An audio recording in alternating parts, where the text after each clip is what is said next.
दोस्तों नमस्कार। मैं श्यामनाथ यादव अम्बेडकरवादी। यह एक पोस्ट है, इसका लेख है 1 फरवरी 2026। भारत बंद, यूजीसी के नियम लागू करो, ऐसा लेख इसमें लिखा गया है। तो पोस्ट भी देख लें आप लोग। ये रहा पोस्ट। अभी 2 पोस्ट और दिखा रहे हैं आप लोगों को हम। ये यूजीसी से ही संबंधित है। तो दूसरे का लेख है कि यूजीसी के सपोर्ट में ओबीसी एससी एसटी सड़कों पर उतर चुके हैं। एससी एसटी ओबीसी जातिवाद करने वालों 10% का भूत उतार देगा। देखिए ये देख लिया आप लोगों ने। इसमें लिखा गया है कि एससी एसटी ओबीसी जातिवाद करने वालों 10% का भूत उतार देगा। ये ऐसा लेख इसमें लिखा गया है।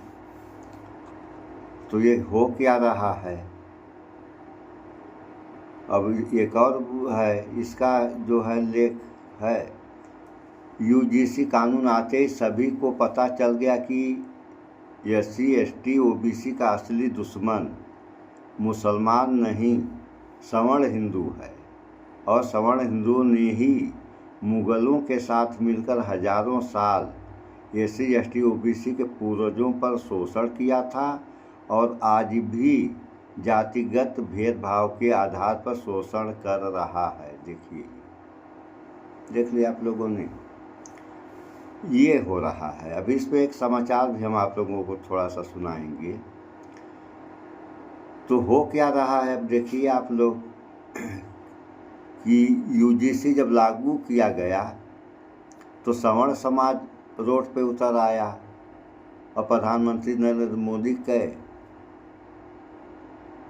पोस्टर पे चप्पलों से मारा गया और चेहरे पे कालिख पोती गई। और कितना जो है हो हल्ला मचाए तो आप लोगों ने समाचारों में सुना ही होगा। और अब देखिए कि सुप्रीम कोर्ट में जब मामला जाता है तो सुप्रीम कोर्ट रोक लगा देता है। तो रोक भी लगाता है 2-3 महीने के लिए। अब 2-3 महीने के बाद क्या होगा, ये तो परिणाम 2-3 महीने के बाद सामने आएगा। और इससे ये जो हो रहा है, इससे इस देश का भला हो रहा है या इस देश का नुकसान हो रहा है, ये तो इस देश की जनता को समझना चाहिए। अभी अगर कोई भी नियम, ये जो यूजीसी है, इसमें तो है ही है कि दलितों का, मतलब पिछड़ी जातियों का जो है शोषण तो होता ही है, ये तो मानने वाली बात है। तो ये खत्म होना चाहिए। अगर ये खत्म हो रहा है तो बराबरी का अधिकार देना चाहिए, समानता। जब तक समानता अगर समाज में नहीं आएगी तब तक सुधार होना, ये तो हमारे समझ से बाहर की बात है। कैसे सुधार होगा? जब समानता आ जाएगी तब सुधार होगा।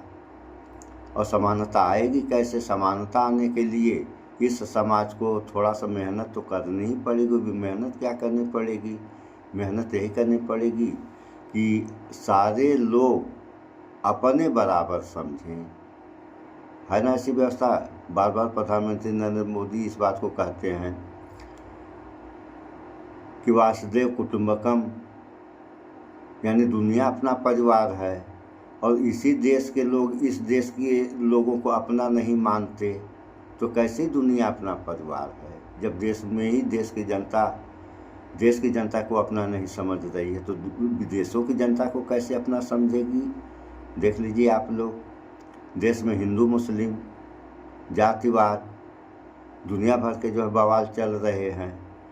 अरे जातिवाद से ऊपर उठें आप लोग। जब जातिवाद से ऊपर उठेंगे तब समाज और देश का सुधार होगा। अन्यथा सुधार क्या होगा, वो तो कहने वाली बात है कि 2047 तक विकसित राष्ट्र बन जाएगा या विश्वगुरु बन जाएगा। कौन सा गुरु बनेगा तो कुछ ही दिन में सबके समझ में आ जाएगा। 2047 की तो बातें छोड़िए, तो अभी दूर वाली बात है। तब तक कौन रहेगा कौन नहीं रहेगा। और आप लोग ज़्यादा से ज़्यादा 2-4 साल बीतते बीतते इस देश का क्या होगा कौन सा गुरु बनेगा, सारी बातें सामने आ जाएंगी। अभी आप लोग देखिए, अभी समाचार में हम देख रहे थे या सुन रहे थे कि बांग्लादेश की नज़दीकी चीन और पाकिस्तान से बढ़ रही है, जबकि काफ़ी समय से जो है 1941 से ही आप लोग मान लीजिए कि चीन और भारत की दुश्मनी आज तक ख़त्म नहीं हुई और दोस्ती भी नहीं हुई। ये व्यापार तो अलग चीज़ है, व्यापार दुश्मन से भी किया जाता है, दोस्त से भी किया जाता है। लेकिन पहले रूस भारत का दोस्त था, अब क्या है इसका पता आप लोग लगाएं कि रूस की और भारत की दोस्ती का परिणाम इस समय क्या है या क्या होगा, इसका भी अनुमान आप लोग लगाते रहें। और नंबर 1, चीन के बारे में आप लोग देख ही रहे हैं। चीन जो है अरुणाचल को भारत का हिस्सा ही मानने को तैयार नहीं है। लद्दाख का कितने क्षेत्र पर कब्जा करने की फिराक में कब्जा कुछ तो कर ही लिया है। और पाकिस्तान की हालत आप लोग देख ही रहे हैं कि जब भी होता है तभी आतंकवादी आ जाते हैं पाकिस्तान से, और हिंदुस्तान की क्या कहानी कहते हैं तो आप सारे लोग जानते हैं। तो ऐसे देशों से बगल में ही बांग्लादेश भी है। अगर बांग्लादेश की नज़दीकी बढ़ रही है तो 2 ये तो थे ही, तीसरा भी एक पैदा हो जाएगा, तब क्या होगा। यानी चारों तरफ से तो भारत घिर रहा है दुश्मनों से, उसके बाद का क्या परिणाम होगा ये आप लोग अंदाज़ा इसका लगाएं। और थोड़ा सा इस समाचार को भी सुन लें कि ये कौन सा बवाल जो इस देश में आ गया है। सारे काम जो भी काम यूजीसी बिल पर पूरे देश में घमासान मचा है और इसी यूजीसी बिल में जात से जात लड़ रही है, हिंदू मुस्लिम चल रहा है। और इसी यूजीसी बिल को लेकर अब 11 तारीख को संसद मार्च का ऐलान कर दिया गया है। जी हां, इसका आह्वान देश भर के बहुजन छात्र संगठनों, सामाजिक न्याय से जुड़े संगठनों और SC, ST, OBC अल्पसंख्यक मंचों ने किया है। दिल्ली की सड़कों पर बहुजन समाज के हुंकार बनेगा अब पूरी तरह से, जहां हाथों में संविधान और आंखों में सवाल होंगे। सवाल सीधे यूजीसी और सरकार से होंगे। देश भर से तस्वीरें सामने आ रही हैं। BHU, Delhi university, Patna university से लेकर जंतर मंतर तक छात्र, शिक्षक, किसान और सामाजिक संगठन एक सुर में ये कह रहे हैं कि यूजीसी का ये बिल उन्हें मंजूर नहीं है, क्योंकि इस देश की लगभग 90% आबादी, चाहे हिंदू हो, मुस्लिम हो, सिख हो, ईसाई हो या बुद्धिस्ट हो, SC, ST और OBC वर्ग से आती है। और आज वही वर्ग सड़कों पर खड़ा है। सरकार भले ही ये कहे कि जातिवाद अब नहीं रहा है, लेकिन सवाल यही है कि न्यूज रूम में कितने बहुजन एंकर्स हैं, हाई कोर्ट और सुप्रीम कोर्ट में कितने जज SC, ST, OBC से आते हैं, और अगर जातिवाद नहीं है तो आरक्षण गाली क्यों बन जाती है। यूजीसी के नए ढांचे पर ये आरोप लगे हैं कि ये कॉलेज और यूनिवर्सिटी को और ज्यादा बंद कमरों में ले जाने की कोशिश है, जबकि BHU में छात्र संवैधानिक तरीके से धरना और सिग्नेचर कैंपस चला रहे हैं। दिल्ली यूनिवर्सिटी में 30 जनवरी को प्रदर्शन तय किया गया। 30 और 31 की जनवरी को जंतर मंतर पर उठने वाली ये आवाज साफ ये कह रही है कि ये लड़ाई अब बदले की नहीं बल्कि बदलाव की है। रोहित वेमुला और पायल तड़वी की तस्वीरें संघर्ष। आप लोगों ने ये लड़ाई बदले की नहीं बदलाव की है तो सही है। अगर बदलाव हो जाए तो इससे अच्छा और क्या चाहिए। लेकिन इस बदलाव में कहीं देश का ही बदलाव न होने लगे, इस बात का भी तो डर है। और डर इस बात का है कि कहीं जनता आपस में उलझ गई तब क्या होगा।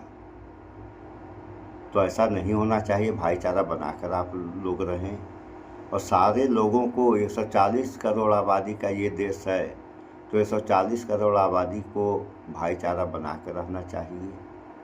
और कहने को तो प्रधानमंत्री ने कहा ही था कि वासुदेव कुटुंबकम।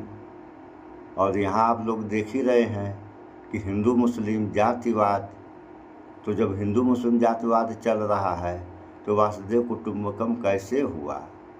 जब इसी देश की जनता को अपना मानने या समझने को तैयार नहीं तो दुनिया को क्या समझेगी।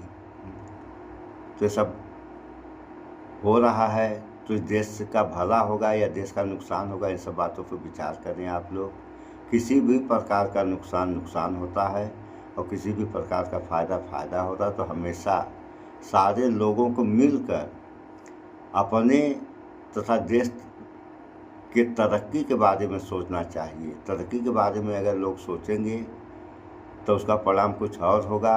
अगर इस बारे में नहीं सोचा गया तो क्या परिणाम होगा, आप लोगों ने अगल बगल के देशों में देख ही लिया कि कितना दंगा हुआ, कितना फसाद हुआ, और उसका परिणाम क्या हुआ कि तख्ता पलट तक हो गया। ऐसी बांग्लादेश की प्रधानमंत्री शेख हसीना, जो कि भारत में आकर के शरण ली हैं, उनको दुनिया में कहीं शरण नहीं मिला तो भारत में मिल गया।